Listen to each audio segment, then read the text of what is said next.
Bem-vindo a Flatland.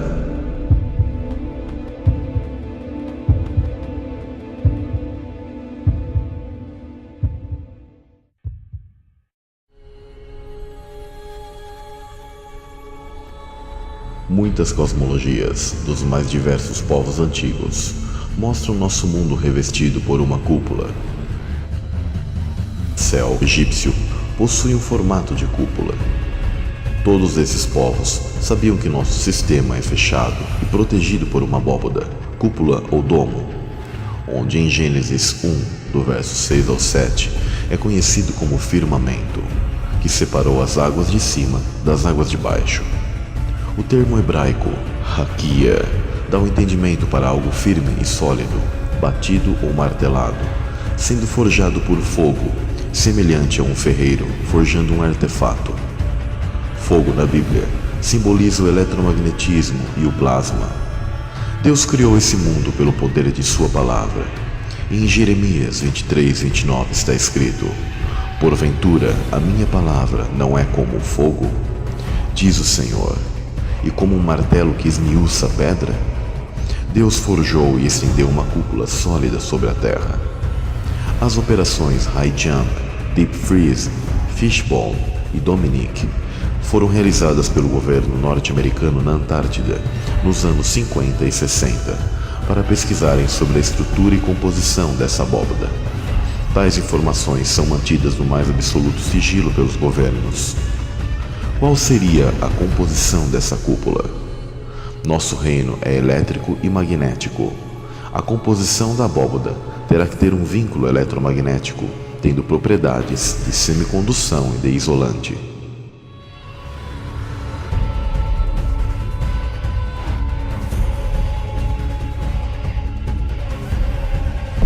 Firmamentum.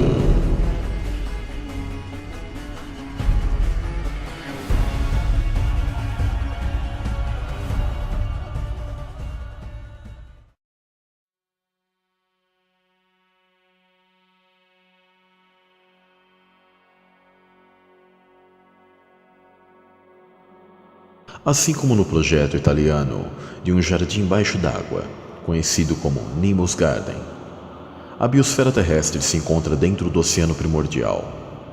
A ciência assume que os elementos mais presentes no universo são hidrogênio, hélio, oxigênio, entre outros. Sendo assim, elementos como hidrogênio e oxigênio formam a água. Eles sabem que a água é o elemento da vida em que estamos submersos, e por isso criaram a teoria da sopa da vida, em que a vida vem da água.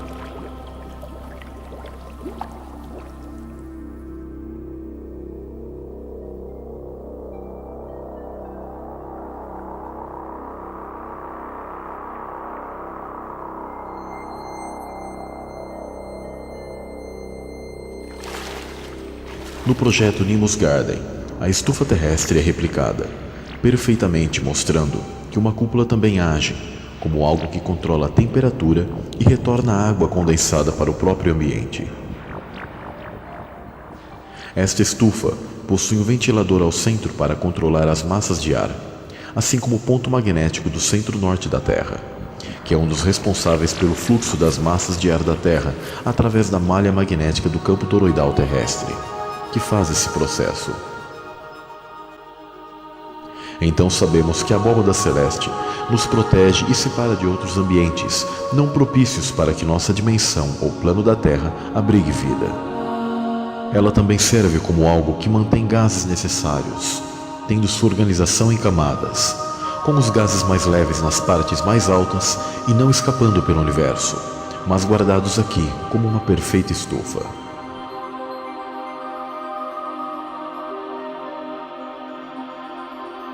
It's a very important thing about condensation. Water vapor needs a place to stick in order for condensation to happen. Water vapor needs a place to stick in order for condensation to happen. O próprio garoto da ciência, Bill Nye, assume. Ele diz que o vapor de água precisa de um lugar para grudar para que a condensação ocorra. sendo essa uma das funções que a cúpula da Terra proporciona, como uma perfeita estufa.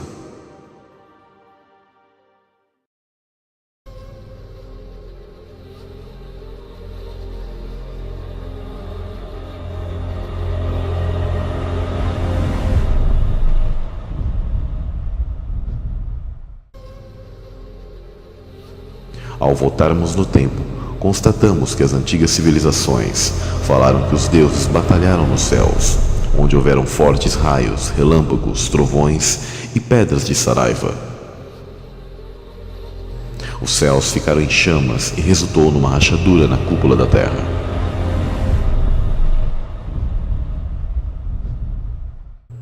Os nórdicos falam de Thor e seu Mjolnir, que é um poderoso martelo de raios que quebrou o céu.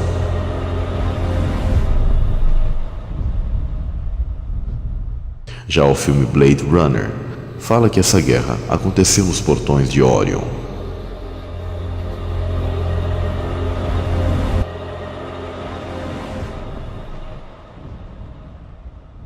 Há várias batalhas mencionadas nas Escrituras. Entre elas, a principal batalha angelical mencionada na Bíblia foi na vitória de Cristo, expulsando a antiga serpente das regiões celestes.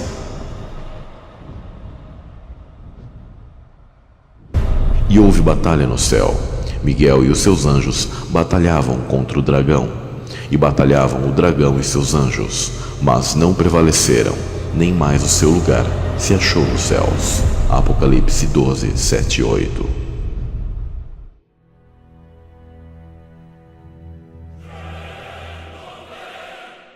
Como consequência dessa guerra entre os deuses, os antigos dizem que surgiu uma rachadura na cúpula. Essa fenda esbranquiçada no céu noturno é observável e ficou conhecida como Via Láctea.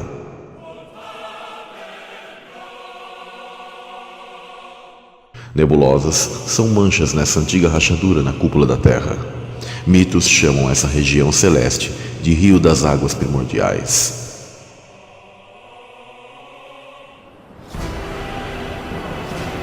Descargas de plasma das batalhas antigas, provenientes das carruagens dos deuses conhecidas por algumas culturas como Vimanas, atingiram a cúpula dos céus. Esses deuses chegaram a rachar a abóbada celeste, permitindo que fendas, aberturas, ou como na Bíblia mencionado, janelas dos céus, fizessem com que as águas de cima caíssem sobre o mundo no grande dilúvio mencionado pelas civilizações ao redor do mundo. Rabinos, em seus textos antigos, mencionam que a água que caiu dos céus pelas fendas da abóbada estava em estado fervente, com o material da cúpula da terra dissolvido neste terrível dilúvio.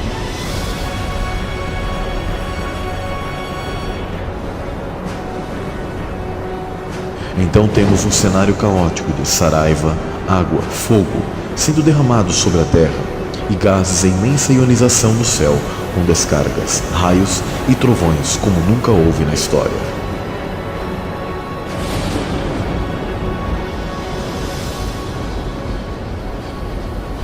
Materiais como cristais ou materiais vítreos, no geral após estarem a altas temperaturas e se esfriarem e se solidificarem, apresentam manchas nas partes que racharam, exatamente como a abóbada celeste, do qual, coincidentemente, está alinhada às estrelas dos quais monumentos antigos, como pirâmides, zigurats, entre outros das civilizações dos Nefilim, também conhecidos como filhos dos anjos caídos, e das antigas civilizações ao redor do círculo da Terra adoravam. Este é o porquê das nebulosas que observamos no céu estarem alinhadas às principais grandes regiões desérticas da Terra, onde as areias e vida escassa, como em outras regiões, mostra que houveram eventos e uma guerra nuclear, deixando essas principais partes do mundo devastadas até os dias de hoje.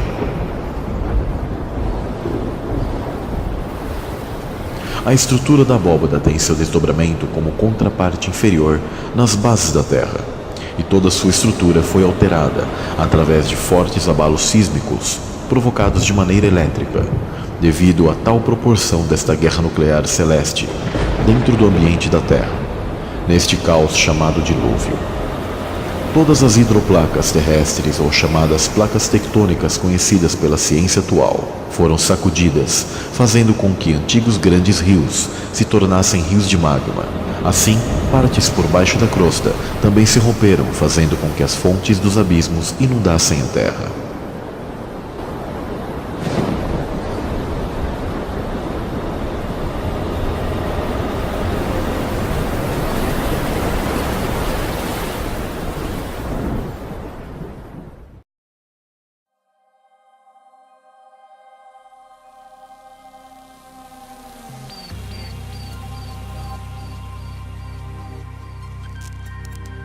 Desertos possuem vastas quantidades de areia, e a composição da areia é quase totalmente dióxido de silício.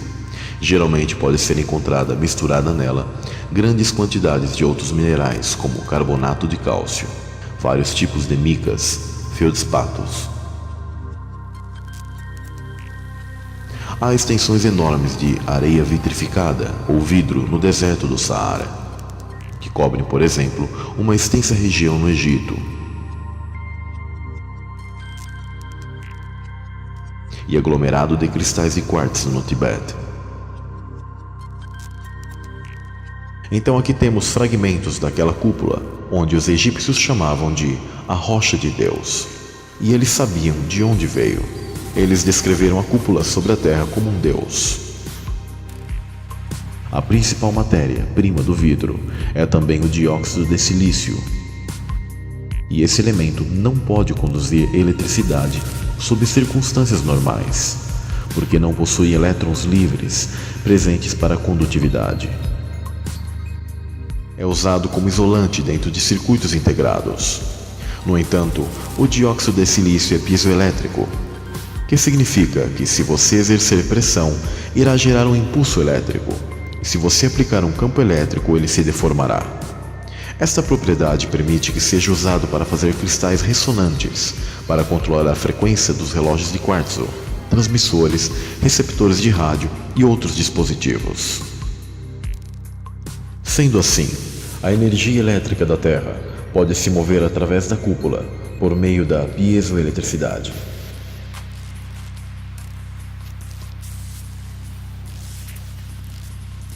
Nas praias e no fundo dos oceanos, temos também a areia, sempre presente dos acontecimentos geológicos da Terra ao longo do tempo, mostrando que o silício está em todas as partes. O vidro desértico da Líbia é geralmente encontrado no deserto ocidental do oeste do Egito, amplamente espalhado ao longo da fronteira Líbia-Egito. Os cientistas dizem que é o maior depósito conhecido de um vidro de sílica natural da Terra, cerca de 98% de dióxido de silício. As peças transparentes a translúcidas são de cor clara ou opaca, branca ou amarela a verde, que brilham como pedras preciosas no sol brilhante do deserto. Vai desde pequenos pedaços a grandes, pesando até 16 quilos. O vidro era conhecido pelos egípcios antigos, que o usavam no escaravelho de Tutankhamon. Era usado para ferramentas como lâminas afiadas. O vidro gerou intenso interesse entre os cientistas, porque sua origem permanece um enigma. Foi produzido pelo encontro de um corpo extraterrestre com a Terra? A ciência não tem certeza, e de fato, inventou pelo menos 10 teorias para explicar sua origem. Repare que os maiores desertos da Terra estão localizados no oeste dos Estados Unidos, norte do México, norte da África, Oriente Médio e Ásia Central, pois esses locais estão alinhados à constelação de Órion. Muitos monumentos antigos também estão alinhados com Órion, como Teotihuacan, no México, Pirâmides de Giza, no Egito, Petra, na Jordânia, o Zigurate de Ur, na antiga Caldeia, atual Iraque, e as pirâmides de Xi'an, na China. A constelação de Órion recebeu em aramaico o nome de Nefilá, que para os hebreus o líder dessa constelação era Semiasa. Também houve a queda dos anjos sentinelas, conforme o livro de Enoque no Monte Hermon. Eram ao todo 200 os que nos dias de Jared haviam descido sobre o cume do Monte Hermon, Enoque 6:3. O Monte Hermon Está na atual Síria em torno da latitude 33 graus norte, a mesma faixa desértica que percorre toda a Terra.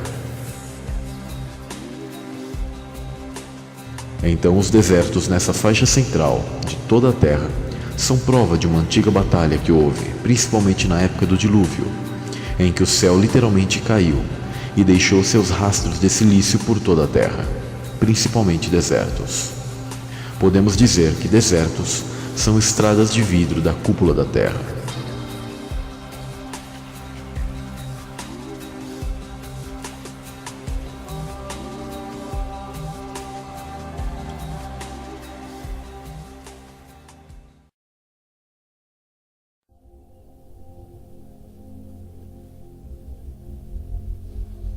O pesquisador Gerhard Schmidt, da Universidade de Mainz, da Alemanha, calcula que cerca de 160 asteroides metálicos de cerca de 20 km de diâmetro bastariam para fornecer a concentração conhecida desses metais na crosta da Terra.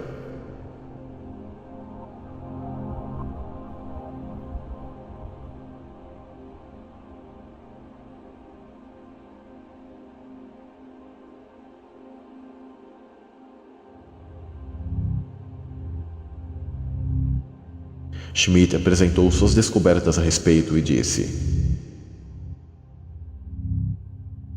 descobrimos distribuições de abundância notavelmente uniformes em nossas amostras da crosta superior da Terra. Uma comparação desses valores com meteoritos sugere uma fonte cósmica.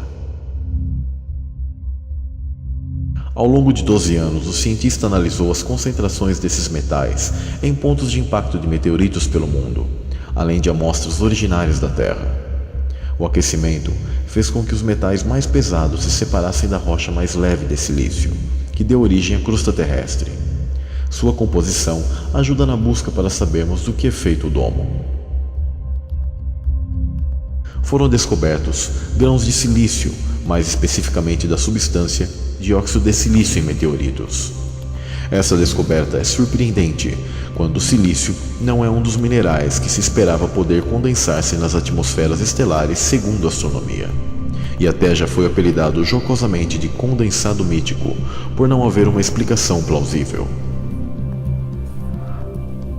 Materiais também encontrados, como olivinas, topázios, ametistas e vidro, possuem suas matérias-primas cozidas pela eletrificação das estrelas, segundo a astronomia. Aqui, mais uma prova que o material de meteoros são pedaços da cúpula da Terra, que estão presos ao campo toroidal da Terra. A ciência chama esse campo toroidal falsamente de campo gravitacional. Descargas elétricas da bobina energética da Terra se descarregam nessa cúpula, onde saem fragmentos, formando os meteoros e meteoritos que conhecemos. Estes, por vezes, escapam desse campo toroidal e caem sobre a Terra. Esse estudo de Schmidt trouxe mais uma luz a uma dúvida que os cientistas possuem. Afinal, de onde surgiu o silício na crosta terrestre? De vulcões ou oriundo de chuva? Mais de 90% da crosta terrestre, ou seja, do chão que pisamos, é composta de minerais ricos em sílica, feldspato, quartzo, entre outros. Cientistas são unânimes em apoiar a afirmação, mas a origem desse material enriquecido em sílica ainda levanta debates. A ciência clássica não possui respostas definitivas sobre a composição da origem do silício da crosta terrestre, sendo um grande enigma para os geólogos. Assim como há muitas teorias para tentar saber de onde vem a água que temos na Terra.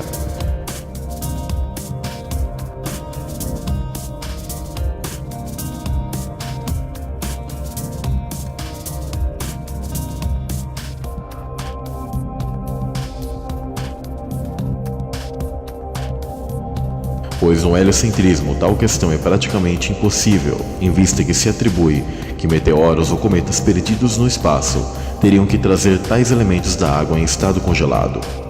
Ainda pior e mais impossível quando pensamos que a Terra estaria em movimento, em espiral, nesse universo louco do heliocentrismo, sendo que esses corpos celestes teriam que ter a sorte em acertar a Terra para trazer água para cá, sendo a água um elemento muito raro nesse espaço de caos da pseudociência atual. A teoria até hoje mais aceita é que a atividade vulcânica foi a responsável por dar origem aos ingredientes que formaram a crosta na formação da Terra. Porém, esqueça os vulcões. Chuva de silício formou a crosta terrestre no grande evento do dilúvio.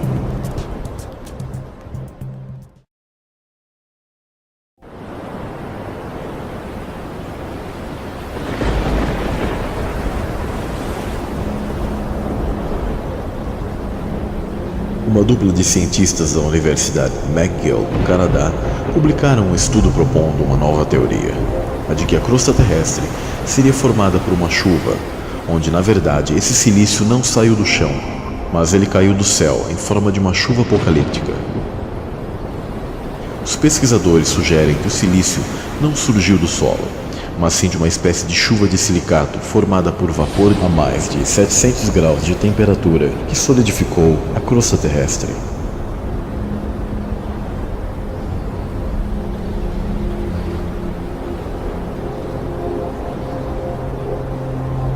Os pesquisadores afirmam que os testes que realizaram em laboratório para reproduzir as condições atmosféricas de tempos pretéritos apresentaram resultados surpreendentes ao observarem a semelhança do material de silicato dissolvido produzido pelas experiências com o encontrado na crosta terrestre.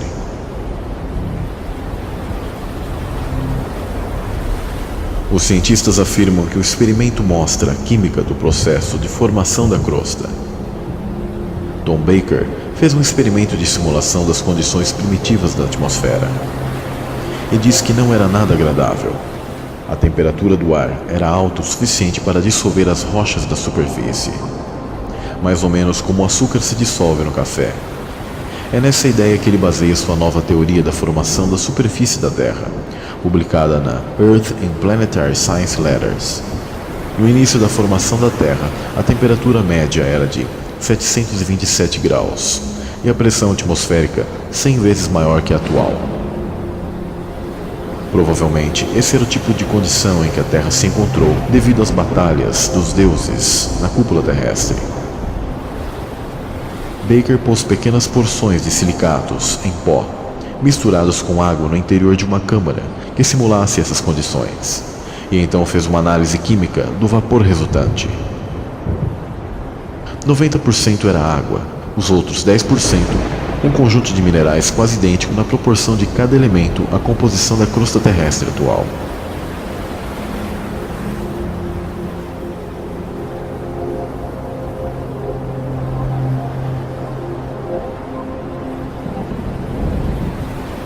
Nós ficamos surpresos com a similaridade do silicato dissolvido produzido nos experimentos com o que é encontrado nas rochas da superfície da Terra, afirmou Baker. Em realidade, a água veio das águas primordiais acima do firmamento, e não como a ciência conta. No evento do dilúvio, que também afetou as bases da Terra, e se romperam as fontes dos abismos, e a Terra foi inundada por água, saraiva e destroços incandescentes da cúpula.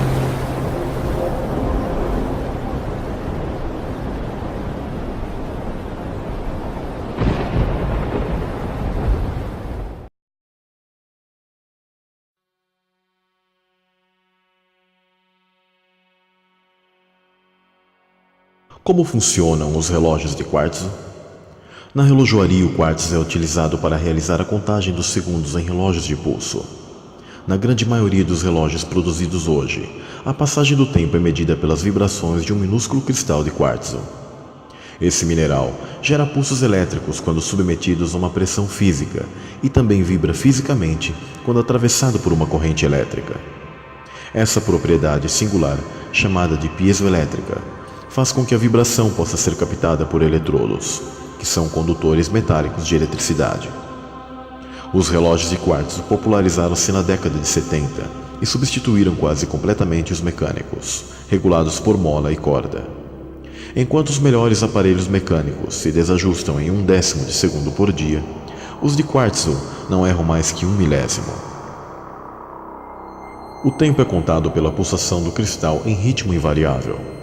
O processador é um circuito eletrônico que recebe os pulsos emitidos pelo cristal e os divide em centésimos, segundos e minutos. Dependendo do tipo do relógio, a informação pode ser enviada para um visor de cristal líquido ou regular um motor de ponteiros.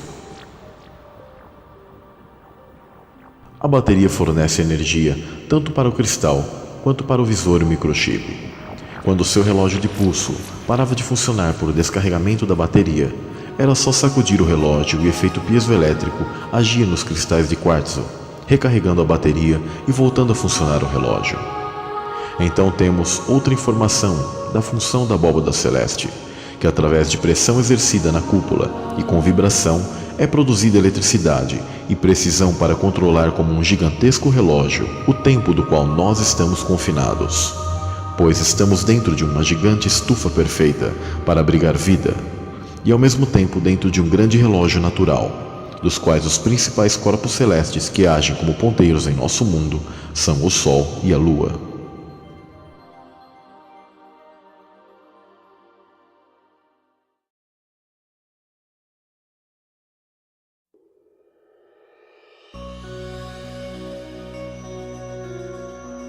Nosso mundo é elétrico.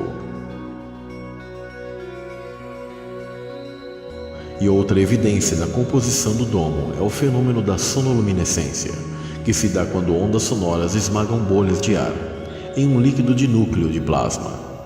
A energia é liberada em calor e luz de forma dramática. Nessa situação vemos o som influenciando a matéria de forma a produzir luz. Esse som de alta frequência vibra minúsculas bolhas de gás, atingindo temperaturas de estrelas e flashes de luz por uma rápida expansão e contração da bolha até seu colapso. É um fenômeno que empurra a dinâmica do som para além de seus limites.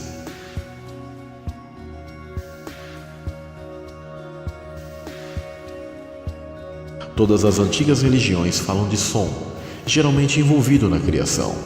A sonoluminescência é observada na natureza através do camarão mantis, que usa sua garra tão rapidamente, faz com que a água se aqueça a altíssimas temperaturas, evaporando-se ao redor, nocauteando sua presa, onde a superfície dessas bolhas queimam a 20.000 Kelvin.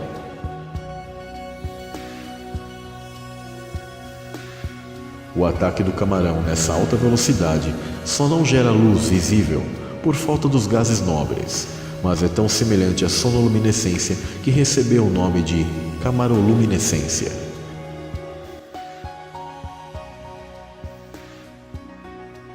Em laboratório, usa-se água desgaseificada e acrescenta-se uma mistura de gases nobres e uma fonte de som de alta frequência. É necessário um sistema fechado, onde utiliza-se cristais de quartzo como recipiente, como um jarro, fotodetector, para que o som seja produzido por elemento piezoelétrico. Num copo de água é possível obter uma bolha em micron de tamanho. Essa pequena bolha de cavitação assume a aparência de uma pequena estrela. Não à toa, a sonoluminescência foi batizada de estrelas no jarro. Os gases nobres da bolha são devidos à não reatividade inerente do grupo químico de gás nobre. Usa-se hélio, neônio, argônio e xenônio para a sonoluminescência. Se for apenas oxigênio e nitrogênio, o fenômeno é difícil de acontecer e produz apenas uma luz fraca. Alguns pesquisadores encontraram plasma no núcleo da bolha.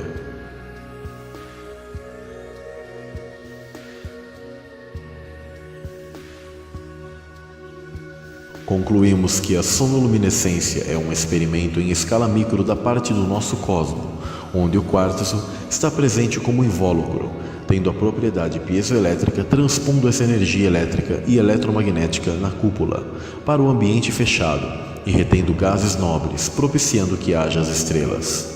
O silício e seus variantes estão diretamente vinculados ao eletromagnetismo, que age como uma cola do espaço-tempo que estamos confinados. Ampulhetas mediam o passar do tempo com areia, que é basicamente sílica. Essa cúpula da Terra serve para conter e propagar a energia de maneira piezoelétrica, ajudando a manter a temperatura e os gases aqui dentro. Hélio e nitrogênio estão em abundância nas mais altas camadas da atmosfera e estão em baixíssimas temperaturas, resfriando essa cúpula de silício, empregada como um oscilador de cristal, trabalhando com frequências precisas.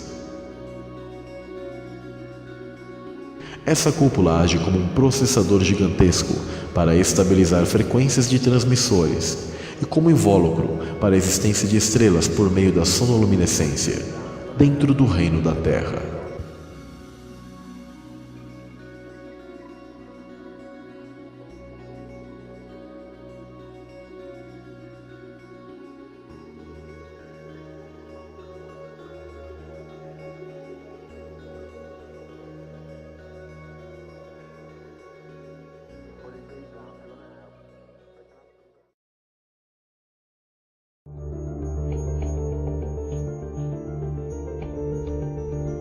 Água e sílica, mais de 2000 graus, produzem elementos de silício como vidro, que foi precipitado da cúpula na região de Orion, caindo sobre a Terra. Os elementos entraram em fusão. Houve um acúmulo maior nas latitudes entre 26 e 38 graus norte, que corresponde à mesma direção da rachadura. Ali se rompeu a cúpula celeste, caindo fragmentos de silício no mundo inteiro, mas com concentração maior na faixa desértica. Essa rachadura foi devido a intensas descargas de plasma que transformou os céus na época dos povos antigos numa tela luminosa, devido à ionização dos gases pelo imenso e potente campo elétrico, onde havia uma nova configuração das estrelas errantes, que por sua vez estão conectadas aos anjos ou deuses das mitologias antigas. Esses fatos são comprovados em laboratório e com simuladores, ao qual os pesquisadores do projeto Thunderbolts buscaram respostas de como era o céu em tempos pretéritos. Os pesquisadores do Thunderbolts Project, em inúmeros locais da Terra que foram palco de diversas civilizações antigas, como nos Emirados Árabes, Guiana, regiões do Arizona, na Itália, Espanha, entre muitos outros lugares. Foi observado um padrão inegável entre todos eles, onde a arqueologia do sistema, controlada pela maçonaria, alega que não há correlação e que esses desenhos relatam o Sol e a ritos xamânicos. Esses petroglifos ficaram conhecidos como Stickman. E surpreendentemente possuem incrível semelhança com descargas de plasma em várias fases, com suas variações pelo campo magnético toroidal, formando uma haste como corpo, um formato de sino abaixo, como as pernas, e uma forma de taça acima, onde seria a cabeça, e nas laterais o campo toroidal. Houve uma fusão entre o hélio e o hidrogênio, que ainda hoje são abundantes nas altas camadas da atmosfera, que foi potencializada por descargas elétricas e pelo eletromagnetismo em toda a Terra.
Árvores foram feitas no terceiro dia, segundo as Escrituras, e eram compostas por silício e muita energia fluindo por elas, no mundo anterior ao dilúvio.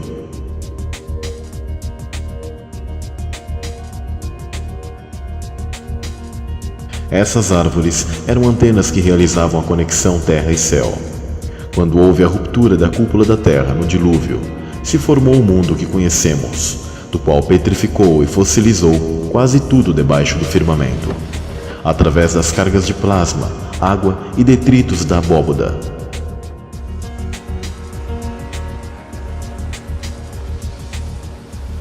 As formas hexagonais que vemos em várias partes do mundo, assim como dessa montanha chamada de Torre do Diabo em Wyoming, nos Estados Unidos, são na verdade as células vegetais de uma árvore gigante de silício, petrificada pelas descargas de plasma na Guerra do Dilúvio.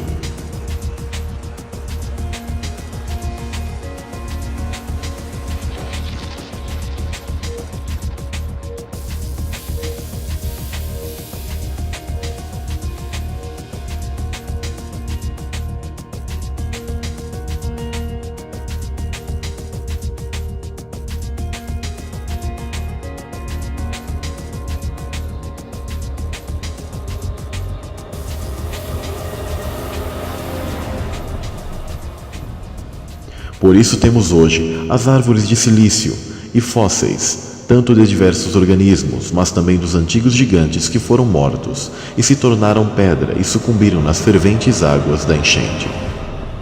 As armas angelicais sempre foram nucleares e de controle do plasma, que junto com a água causou um ambiente propício à fossilização e petrificação em todo o mundo.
Povos antigos possuem em suas narrativas as árvores centrais, ou axis mundi. As raízes dessas árvores funcionavam como as linhas de lei e linhas telúricas o fazem hoje, ou seja, suas raízes eram como uma rede de energia subterrânea. O conto de João e o pé de feijão foi originado dessa realidade e percebemos nele um fractal desse mundo antigo. Portanto, árvores sempre foram as conexões entre céu e terra.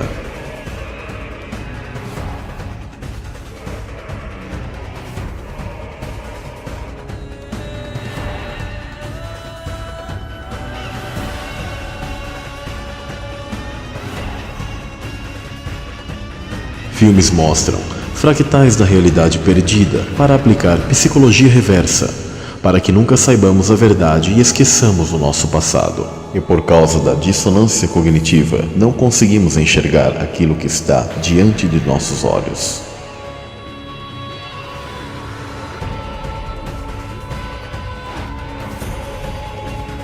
Então temos também mais uma prova de que o plasma conhecido pelos antigos povos foi o causador do estado de fossilização e petrificação do nosso mundo, do qual temos a observação, também em laboratório, como na geologia ao redor da Terra, e também o apoio das mitologias antigas, do qual nos mostram que as árvores de silício e os gigantes petrificados são um fato.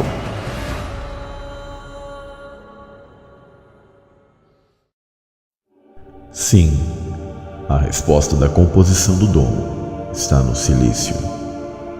A sílica quase pura é conhecida como quartzo ou simplesmente cristal. A etimologia da palavra quartzo vem do alemão, que por sua vez é proveniente do antigo eslavo twark, que significa duro. Silício, do latim silex, ou pedra dura, é o segundo elemento mais abundante na crosta terrestre, atrás somente do oxigênio, Esta composição de silício permite que o domo seja proteção térmica, permitindo o processo de condensação na Terra.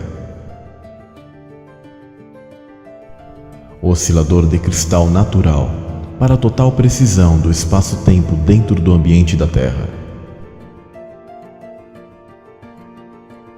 Amplificador. Estabilizador de frequência. Um invólucro piezoelétrico que dá estabilidade às estrelas e permite o fenômeno da sonoluminescência através de uma frequência precisa. Temos as evidências que os povos antigos conheciam o plasma. E temos os relatos mitológicos das batalhas celestiais dos anjos, chamados deuses pelas culturas ao redor da Terra. Composição dos meteoros, do qual são frutos dessa antiga guerra que houve nos céus. Composição dos misteriosos vidros encontrados no Egito e em outras partes do mundo, dos quais a ciência comum não consegue explicar. Provas geológicas da Terra que nos mostra que o silício caiu do céu junto com água e descargas de plasma no evento inegável do dilúvio. A petrificação das árvores, animais e gigantes antediluvianos, sendo observável e sendo replicadas em laboratório. Tudo nos mostra e confirma, assim como a base das pedras da Nova Jerusalém mencionada na Bíblia. O silício compõe a camada interna da abóbada celeste. Esta abóbada, também chamada firmamento, do qual as Escrituras declaram: os céus proclamam a glória de Deus, e o firmamento anuncia as obras das suas mãos.